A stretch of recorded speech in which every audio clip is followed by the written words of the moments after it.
Assalamu aleykümler. Hürmetli fermerler.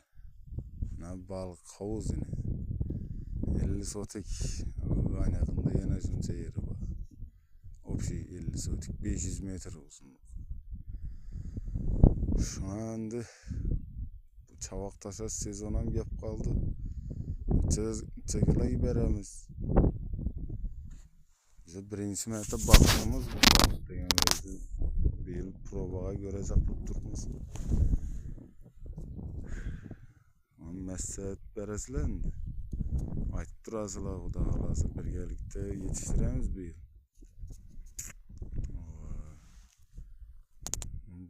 Bakıp görmegenle görüp turgan bolsa bir abone bolup like basıp koysanlar şu balık bakatıkları yetse məsləhətlerini beredi, güzetip para veremiz.